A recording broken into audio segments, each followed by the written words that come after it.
भाजपनं फसवणूक केली आहे असा आरोप विलास भुमरे यांनी आता केलेला आहे। मराठवाड्याच्या राजधानीमध्ये भाजपमुळे महायुती तुटल्याचं विलास भुमरे म्हणतात। याच संदर्भात आमदार विलास भुमरे यांच्याशी आमचे प्रतिनिधी सचिन बडे यांनी संवाद साधलाय, पाहूया। शिवसेना आमदार विलास भुमरे आहेत, जाणून घेऊयात। तुमच्यामुळे युती तुटली, कारण असं होतं की तुमचा जवळचा म्हणजे तुमचा नातेवाईक त्याला एक पद द्यायचं होतं, तो दुसरीकडे सत्तारांच्या जवळच्या व्यक्तीला पद द्यायचं होतं, असा आरोप जो आहे तो भाजपकडून करण्यात येतोय। हे बघा, भाजपने जे आरोप केले या आरोपामध्ये कुठलं तथ्य नाही। या ठिकाणी अध्यक्ष असेल, उपाध्यक्ष असेल, हा पक्षाचा अधिकार असतो।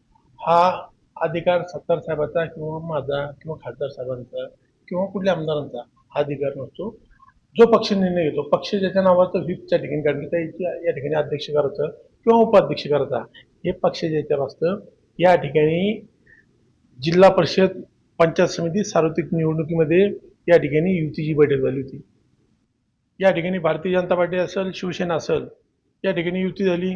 युतीचा धर्म पाळणार दोन्ही पक्षांनी सांगितलं आणि या ठिकाणी वडोद बाजार सर्कल जे फुलंब्री तालुक्यातले, त्या ठिकाणी 10:30 वाजता ती शिवसेनेला जी सीट सोडली होती त्या ठिकाणी भारतीय जनता पार्टीने त्या ठिकाणी एबी फॉर्म दिला। याने निवडणुकीच्या काळात युती धर्म पाळला नाही आणि या ठिकाणी स्वर्गीय गोपीनाथ मुंडे साहेबांनी ही केलेली घाटी युती होती आणि या ठिकाणी पैठणमध्ये एबी फॉर्म देण्याचा प्रयत्न केला।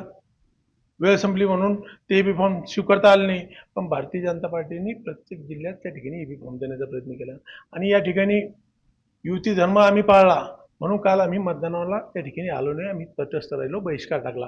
भाजपकडून गंभीर स्वरूपाचे आरोप करण्यात येत आहेत, तर दुसरीकडे युती धर्म तोडण्यासाठी भाजपच जबाबदार आहे या भूमिकेवर विलास भुमरे ठाम आहेत। सचिन बडे, लोकशाही मराठी, छत्रपती संभाजीनगर।